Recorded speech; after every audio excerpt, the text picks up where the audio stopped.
Topic है Covid vaccination pregnant ladies और दूध पिलाने वाली माओं के लिए कितनी सेफ है, कितनी सजग है और क्या उन्हें लेनी चाहिए, और अनगिनत सवाल जिनके जवाब आज मैं आपको दूंगी।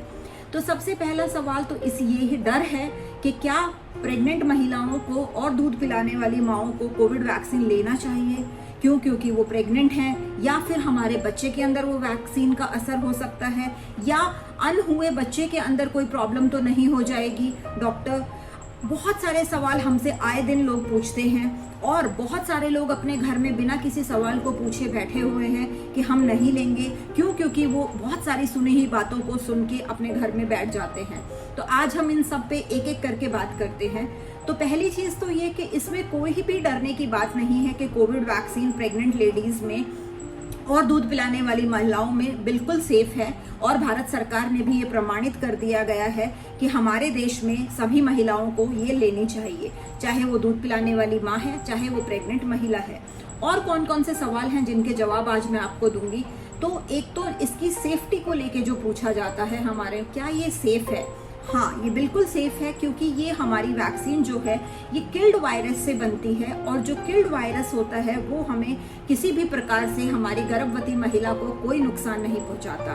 तो ये बिल्कुल सेफ है, और इसकी सेफ्टी के लिए 70 से 90% सेफ्टी प्रोटोकॉल और 70 से 90% लोगों ने ये कहा है, या 70 से 90% साइंटिस्ट इस चीज पे पहुंचे हैं कि ये वैक्सीन 70 से 90% सुरक्षित है। अलग अलग वैक्सीन की सेफ्टी अलग अलग टाइप से है। हमारे देश के अंदर अभी फिलहाल 3 तरह की वैक्सीन है, एक है कोविशील्ड, एक है कोवैक्सीन और तीसरी है स्पुतनिक। तो आप कोई भी वैक्सीन ले सकते हैं। आपको अपने नजदीकी कोविड सेंटर पे जाना होगा और अपनी वैक्सीन की पहली डोज शुरू कर देनी चाहिए। हाँ, ये जरूर है कि वैक्सीन की दोनों डोज के 15 दिन बाद हम ये बोलते हैं कि आप पूरी तरह इम्यूनाइज्ड हैं या पूरी तरह से सुरक्षित हैं। बिल्कुल उन चीजों के लिए, जैसा कि बिना वैक्सीन लिए हुए गर्भवती महिला को यदि कोविड होता है तो उसके आईसीयू में जाने के चांसेस, उसके वेंटिलेटर पे जाने के चांसेस, उसके बच्चे के टाइम से पहले होने की संभावनाएं बढ़ जाती हैं, जो कि हम सब सुरक्षित कर सकते हैं यदि हमने दोनों डोज वैक्सीन की सही समय पे, सही अंतराल पे ली गई हैं। तो आप सभी लोगों से फिर से ये अनुरोध है कि आप अपनी वैक्सीन की पूरी डोज बिल्कुल लीजिए। जो वैक्सीन है वो हमारी अवल नाल मतलब कि प्लेसेंटा को क्रॉस नहीं करती, इसलिए ये होने वाले बच्चे के लिए भी सुरक्षित है। और कहीं ना कहीं वैक्सीन द्वारा बनाई गई एंटीबॉडीज जो कि माँ के शरीर में बनती है, वो हमारे अवल नाल के थ्रू बच्चे में जाती है और कहीं ना कहीं उसको सुरक्षित ही करती है, ना कि उसको इस प्रकार से कोई नुकसान होता है। अब अगला सवाल जो आता है वो ये आता है कि कौन सी वैक्सीन।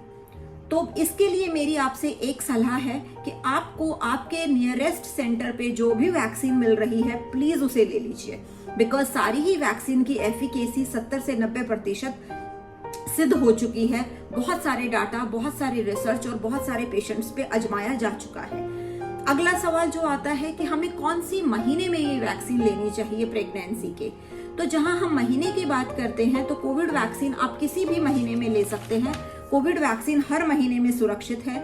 बस सिर्फ जो आपको ध्यान रखना है वो 2 वैक्सीन के बीच के इंटरवल को ध्यान रखना है कि हमें कितने गैप के बाद हमारा दूसरा वैक्सीन लेना है। क्योंकि हम पहली वैक्सीन के बाद उतने सुरक्षित नहीं होते जो कि हम दूसरी वैक्सीन लगवाने के बाद होंगे। एक और सवाल जो आता है कि हमें कितना गैप उसमें रखना चाहिए।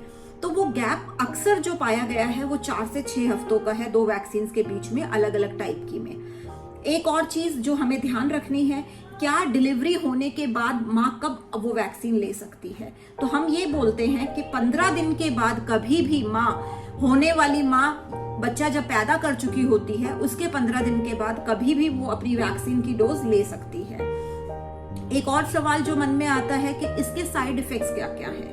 तो इसके साइड इफेक्ट्स प्रेग्नेंट लेडी के लिए, चाहे या माँ दूध पिलाने वाली माँ के लिए, या फिर किसी भी नॉन प्रेग्नेंट लेडी के लिए, साइड इफेक्ट्स सबके लिए सेम है, जो कि थोड़ा बहुत बुखार आ सकता है, आपके बदन में दर्द हो सकता है, जिसके लिए बहुत इजीली काउंटर ड्रग जो कि दवाई हमारे पास है वो है पैरासिटामोल, जो हम ले सकते हैं, बिल्कुल सुरक्षित है। और कभी भी यदि इन सिम्टम्स के साथ आए तो हम इन मेडिसिन को कंज्यूम कर सकते हैं या हम उसको ले सकते हैं। अब बात आती है कि क्या हम कितने समय के बाद इस वैक्सीन से सुरक्षित हो सकते हैं। तो इसके लिए जो कहा गया है, आप 2 हफ्तों के बाद जब आपने सेकेंड डोज ली है, आपको सुरक्षित माना जाएगा और आप किसी भी प्रकार के साइड इफेक्ट्स और वी कैन से कि कोई भी प्रकार का बहुत ज्यादा हद तक डिलीवरी में या बच्चे को किसी भी प्रकार से कोई नुकसान नहीं होगा और आप एक तरह से सुरक्षित हैं अपनी डिलीवरी के लिए, अपने बच्चे के लिए। और दूध पिलाने वाली माँ बिल्कुल निश्चिंत होकर अपने बच्चे को स्तनपान करा सकती हैं, क्योंकि ये हमारे को कोई साइड इफेक्ट बच्चे में नहीं देता है। इवन स्तनपान से जो एंटीबॉडीज बच्चे में जाती हैं वो बच्चे को भी कहीं ना कहीं सुरक्षा प्रस्तुत करती हैं। तो आप लैक्टेटिंग है, चाहे आप प्रेग्नेंट हैं, आपके लिए वैक्सीन है और आपके लिए वैक्सीन पूरी तरह से सुरक्षित है। तो अपने नजदीकी सेंटर पे जाएं और अपनी वैक्सीन की डोज जरूर से जरूर लें। और ये वैक्सीन बहुत सारी सोसाइटीज से प्रमाणित हो चुकी है, बहुत सारा डाटा इसके लिए आ चुका है। तो आप सभी लोग से रिक्वेस्ट है, फिर से हाथ जोड़ के विनम्र निवेदन है, मैं doctor Jyoti Yadav, fertility specialist, obstetrician and gynaecologist, आपको ये सलाह दे रही हूँ कि हमारे देश को सुरक्षित करने के लिए हमारी माँओं को और हमारी दूध पिलाने वाली माँओं को सुरक्षित करना बहुत अनिवार्य है। धन्यवाद। अगर आपको मेरा वीडियो अच्छा लगा हो तो प्लीज इसे लाइक कीजिए, क्योंकि मैं आपके सामने बहुत सारी समस्याओं के समाधान लेके जरूर आऊंगी। तब तक के लिए धन्यवाद।